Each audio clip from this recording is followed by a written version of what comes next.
देखिए, भगवान की कथा तो कभी अपने आप में पूर्ण होती ही नहीं है। ये तो महाराज हरि अनंत, हरि कथा अनंता। लेकिन फिर भी जो हमारा 7 दिवस का समय था वो है आज पूर्ण होगा। तो आज विरामता की तरफ लेकर के इस कथा को हम जाएंगे और इस सप्तम दिवस की कथा को श्रवण करके हमें संपूर्ण 7 दिवस तक की कथा सुनने का सौभाग्य फल प्राप्त हो, ऐसा ठाकुर जी के चरणों में निवेदन करेंगे। और इस कथा में आज के दिन जो भक्त पधारे हैं उन सभी का उनके हृदय में नित्य विराजित होने वाले हमारे प्रभु परमात्मा के दर्शन करते हुए सभी को प्यार भरा राधे राधे। और इस कथा में हमारे उन सब का बहुत बहुत स्वागत और साधुवाद है, हमारे बहुत बहुत सत्कार है। आपने इस परिसर में पधार करके इस परिसर की शोभा को बढ़ाया है, तो आप भगवान के परम प्यारे भक्तों का बहुत बहुत साधुवाद, बहुत बहुत स्वागत है। और आइए आज की हम इस पावन कथा में प्रवेश कर रहे हैं।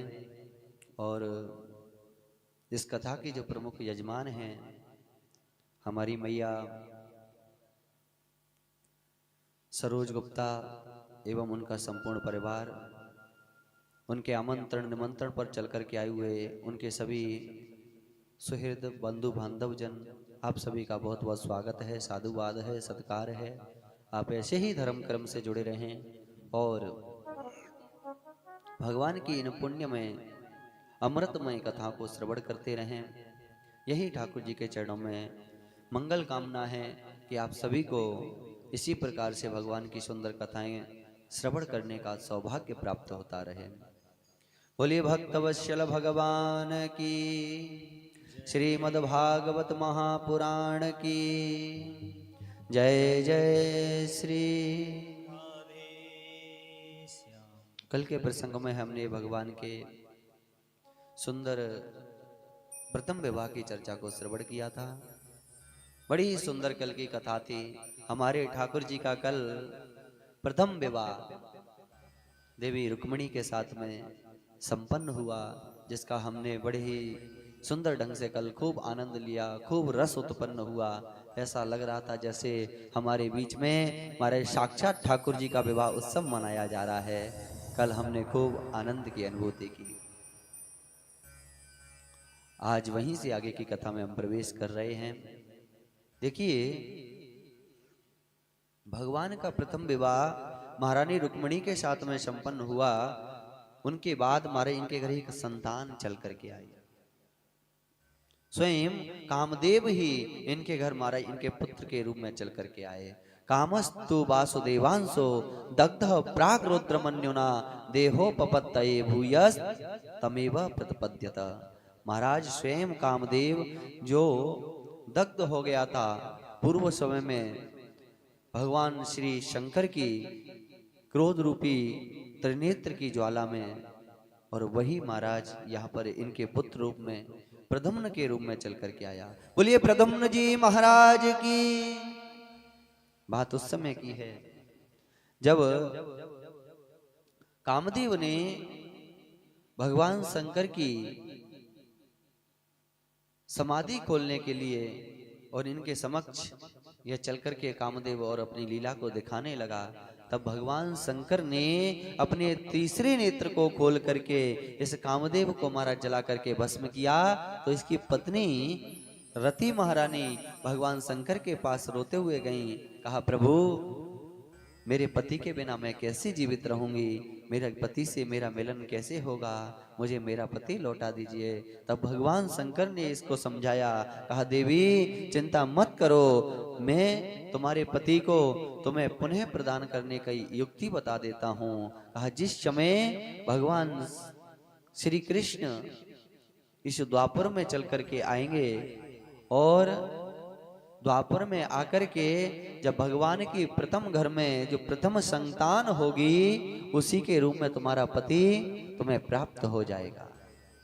महाराज आशीर्वाद दे दिया और युक्ति बता दी कि तुम्हें तुम्हारे पति से भेंट कहाँ होगी।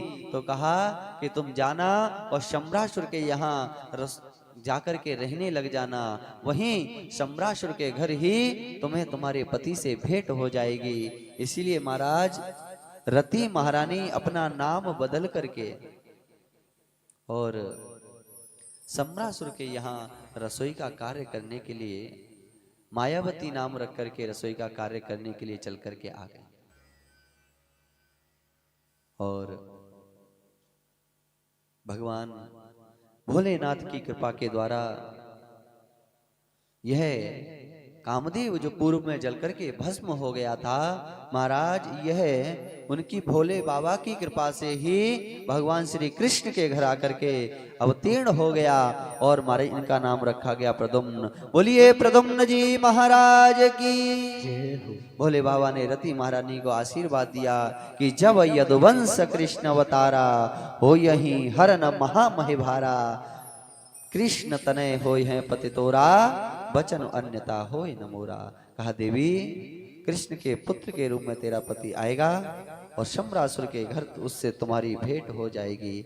रति महारानी महाराज सम्रासुर के या मायावती नाम बदल करके और रसोई पकाने का कार्य करती हैं।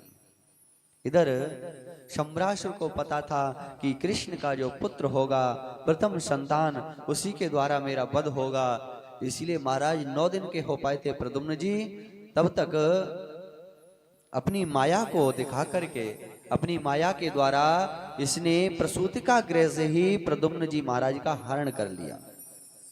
प्रसूतिका गृह में से प्रद्युम्न जी को हरण करके मारने के उद्देश्य से लेकर के गया और मारना ही चाहता था कि तभी देवर्षि नारद इसके समक्ष आकर के प्रकट हो गए और देवर्षि नारद ने इस सम्रासुर को समझाया।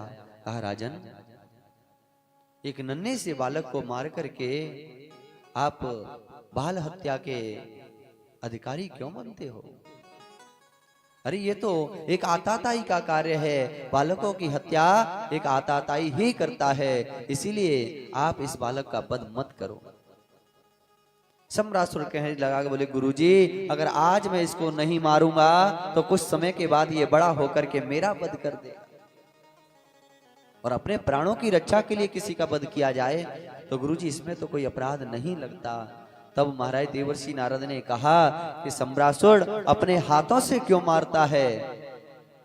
अरे इस बालक को इस जल में ही क्यों नहीं फेंक देता, सरोवर में डाल दे, वहां पर जब यह गिरेगा तो मछलियां अपने आप इसको निगल जाएंगी, खा जाएंगी, तुझे भी मारना नहीं पड़ेगा और ये अपने आप मृत्यु को प्राप्त हो जाएगा, तो कम दोष लगेगा।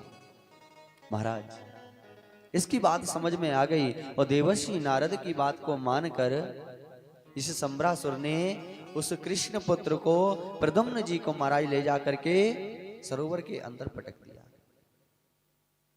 सरोवर में गिराया। और जब महाराज सरोवर में उस बालक को गिराया तो जिस समय वह बालक सरोवर की तरफ गिर करके जा रहा था, उसी समय एक महाराज मछली ने अपना मुख खोल करके वायु का भक्षण करने के लिए वह मछली बाहर चल करके आई थी, और उसी समय महाराज इस सम्रासुर के द्वारा फेंके हुए कृष्ण पुत्र का नीचे गिरना हुआ, और उसी समय मछली ने मुंह खोला, वह बालक सीधा सा वह मछली के उदर में चला गया। ये जो घटना घटी इसमें एक न्याय काम करता है जिसको कहते हैं काकतालीय न्याय। काकतालीय न्याय से महाराज ये बालक सीधा मछली के उदर में चला गया। कुछ न्याय होते हैं जिसमें बड़ा प्रसिद्ध न्याय है काकतालीय न्याय।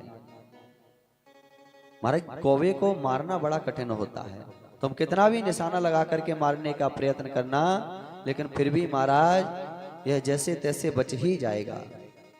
लेकिन कभी कभी क्या होता है कि महाराज जैसे कोई व्यक्ति किसी वृक्ष पे से फल को नीचे गिराए और उसी समय से महाराज कौवे का निकल करके जाना हो और वह फल सीधा कौवे के सर के ऊपर ही गिर जाए और उसका वध हो जाए, इसे कहते हैं काकतालीय न्याय। एक न्याय और होता है स्थली पुलाकन न्याय। जैसे माताओं को आपने देखा होगा कि जब मैया महाराज चावल इत्यादि पकाती हैं तो कुछ देर बाद में, आजकल तुम्हारे कुकर को जमानो है, आजकल तो मैया सीटी गिने, जब यह कुकर नहीं था, सीटी गिनने वाली व्यवस्था नहीं थी, तब महाराज चमचे से कुछ चावल के दानों को निकाल करके प्लेट में रख लेती, और जब वो थोड़े ठंडे हो जाते तो दबा करके देखती थी, और एक चावल को दबा करके ही ये पता कर लेती थी कि चावल पक गए हैं अथवा नहीं। सबको देखने की आवश्यकता नहीं पड़ती थी, केवल एक चावल को महाराज परीक्षण करने से ये पता चल जाता था कि यह बटलोई के सभी चावल पक चुके हैं। इसे कहते हैं स्थाली बुलाकर